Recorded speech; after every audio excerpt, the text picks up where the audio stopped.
اعوذ باللہ من الشیطان الرجیم بسم اللہ الرحمن الرحیم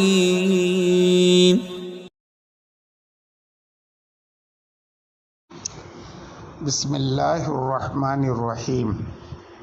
میں مجاہد حسین رضوی، استاذ دارالعلوم غریب نواز الہ آباد، درجہ رابعہ کے متعلمین سے مخاطب ہوں اور شرح جامی بحث اسم کا درس دینے جا رہا ہوں۔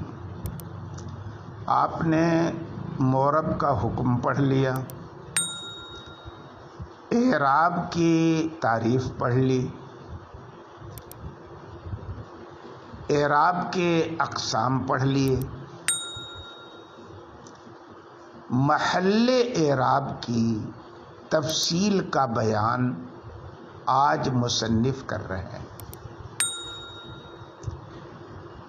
کہ محل اعراب یا یوں کہیے کہ وجوہ اعراب کے اعتبار سے مورب کی جو 16 قسمیں آپ نحو میر میں پڑھ چکے ہیں، وجوہ اعراب کے اعتبار سے انہی اقسام کا بیان آج کے سبق میں کیا جائے گا۔ فالمفرد المنصرف، اب یہ فالمفرد میں المفرد جو ہے یہ موصوف محذوف کی صفت ہے، اور مفرد سے مراد یہاں غیر مرکب نہیں بلکہ غیر مثنی اور غیر مجموعہ ہے، کیونکہ تثنیہ اور جمع کا اعراب دوسرا ہے جس کا بیان آگے آ رہا ہے۔ اس کے بعد کہتے ہیں منصرف ہو، یعنی غیر منصرف نہ ہو۔ تو اب غیر منصرف نہ ہونا سمجھنے کے لیے غیر منصرف کی تعریف جاننا ضروری ہے۔ ہم یہاں پر اس کی تعریف نہیں ذکر کریں گے کیونکہ آگے چل کے غیر منصرف کی تفصیلی بحث آ رہی ہے، جس سے آپ سمجھ لیں گے کہ اسم غیر منصرف کون ہوتا ہے، اور اسی سے آپ کو سمجھ میں آ گیا کہ جو غیر منصرف نہیں ہوگا تو وہ اسم منصرف ہوتا ہے۔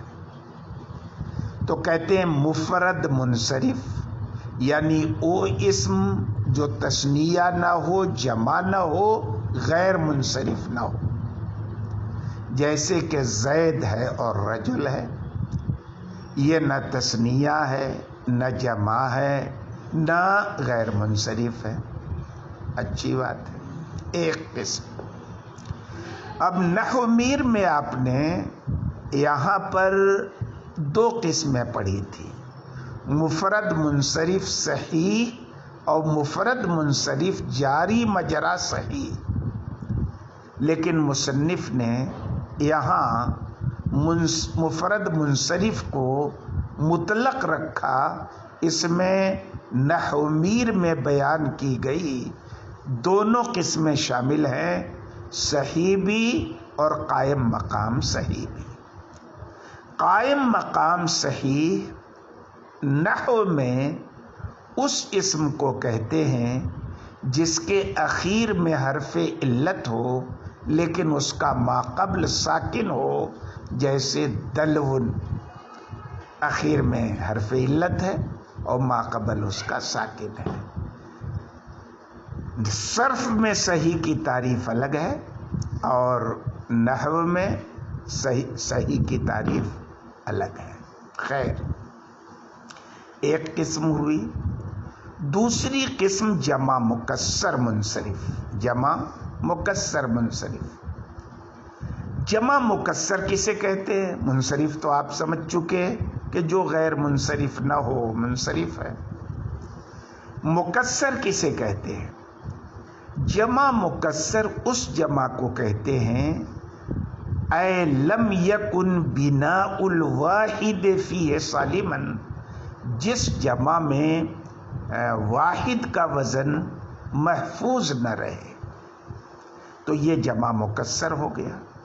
منصرف سے مراد وہی ہے کہ غیر منصرف نہ ہو، جیسے کہ رجال ہے، یہ جمع مکسر ہے، رجل کی جمع ہے، واحد کا وزن ٹوٹ گیا ہے۔ طلبہ، اچھا، اور یہ غیر منصرف بھی نہیں ہے، منصرف ہے۔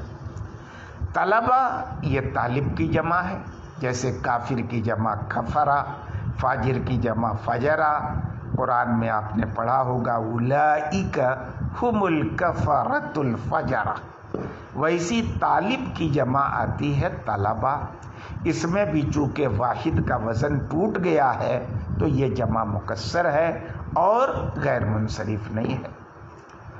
تو کہتے ہیں کہ ان دو قسموں میں، اسم کی ان دونوں قسموں میں، یعنی مفرد منصرف میں اور جمع مکسر منصرف میں، اسم کی ان دونوں قسموں میں دو اعتبار سے اعراب اصل پر ہے۔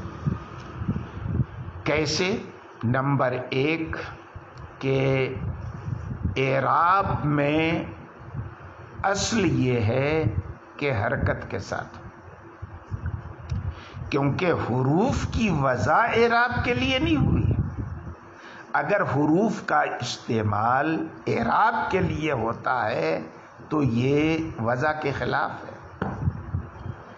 تو اصل اعراب میں کیا ہے؟ حرکت ہے، اور ان دونوں قسموں کے اندر اعراب جو ہے یہ بالحرکت ہے۔ اور دوسری وجہ جو ہے اصل ہونے کی کہ جب اعراب بالحرکت ہو تو اس میں اصل یہ ہے کہ تینوں حرکتوں کے ساتھ ہو، کوئی حرکت دوسری حرکت کے تابع نہ ہو، جیسا کہ آپ دیکھیں گے۔ تو کہتے ہیں ان دونوں قسموں کے اندر اعراب تینوں حرکتوں کے ساتھ ہے، تینوں حالتوں میں۔ اب اعراب ہے کیا ان کا؟ کہتے ان دونوں قسموں میں اعراب فالاعراب فیہما بالضمۃ رفعا اے حالت الرفع، والفتحۃ نصبا اے حالت النصب، والکسرۃ جرا اے حالت الجر۔ بالضمۃ رفعا میں جو با حرف جار ہے، یہ ایک فعل مقدر سے متعلق ہے، اور وہ فعل ہے یوربانے۔ اسم کی ان دونوں قسموں کو اعراب دیا جائے گا۔ کون سا اعراب دیا جائے گا؟ ضمہ کا اعراب دیا جائے گا۔ کب دیا جائے گا؟ رفعن دیا جائے گا۔ یہ رفعن منصوب کیوں ہے؟ مفعول فی ہونے کی بنیاد پر۔ اور مفعول فی کیسے ہے؟ بذات خود نہیں، بلکہ یہ یہاں پر ایک مضاف مقدر ہے، حالت الرفع، آپ مضاف کو حذف کر کے رفعن کو اس کے قائم مقام کر دیا۔ اسی طرح سے والفتحۃ نصبا اے حالت النصب، والکسرۃ جرا اے حالت الجر۔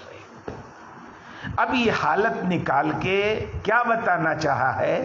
شارح اسی کی تشریح کر رہے ہیں کہ فنصب رفعا یا نصب رفعا و نصبا و جرا علی الظرفیہ، کہ رفعا اور نصبا اور جرا ظرف ہونے کی بنیاد پر منصوب ہے۔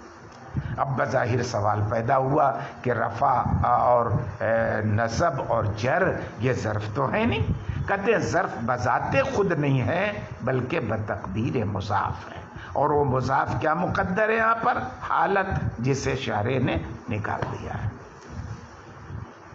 اب یہاں پر مفعول فی ہونے کی بنیاد پر، ظرف ہونے کی بنیاد پر نصب پڑھنے کی ایک وجہ ہے، لیکن شارح کہتے ہیں وَيَحْتَمِلُ النَّصْبَ عَلَى الْحَالِيَّةِ أَوِ الْمَصْدَرِيَّةِ، اور احتمال اس کا بھی ہے کہ حال ہونے کی بنیاد پر منصوب ہو یا مصدر ہونے کی بنیاد پر منصوب ہو۔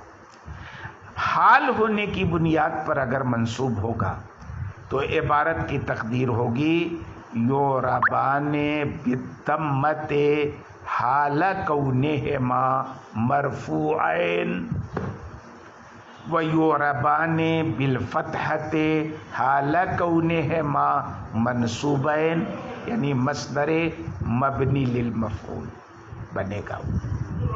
اچھی بات ہے۔ اور والکسرت جرن یوربان بالکسرت حال کونہما مجرورین، بات ختم ہو گئی۔ تیسری صورت مصدریت کی بنیاد پر، تو اب سوال یہ ہے کہ مصدریت یعنی مفعول مطلق ہونے کی بنیاد پر منصوب ہوں گے تو ان کے معنی میں فعل گزرنا چاہیے۔ رفعن، نصبن، جرن کے معنی میں کوئی فعل تو گزرا نہیں ہے۔ کہتے ہیں کہ گزرا نہیں ہے، لیکن یہ رفعن اور نصبن اور جرن اپنے یہ کیا کہتے ہیں کہ مضاف کی تقدیر پر مفعول مطلق ہے، بذات خود نہیں، اس مضاف کو حذف کر دیا گیا جو دراصل مفعول مطلق تھا، اور ان کے قائم مقام مضاف علیہ کو کر کے وہی اعراب دے دیا گیا۔ اب تقدیر عبارت یہاں کیا ہوگی؟ مصدر یعنی مفعول مطلق ہونے کی بنیاد پر یوربان بالضمۃ اعراب رفع والفتحۃ اعراب نصب وبالکسرۃ اعراب جر۔ تو یوربان یہ فعل ہے، انہیں کے معنی میں مفعول مطلق ہے۔ اچھی بات ہے۔ کہتے ہیں کہ مثلاً جاءنی رجل ورأیت رجلا ومررت برجل،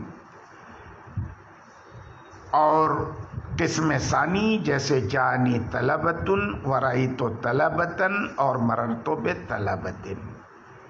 پہلی قسم میں جو جاری مجرا صحیح ہے، جو عام ہے دونوں میں، اس کی مثال آپ نحو میر میں پڑھ چکے ہیں، جانی دلون رأیت دلون ومررت بدلون۔ آج کے سبق میں اتنا ہی، باقی انشاءاللہ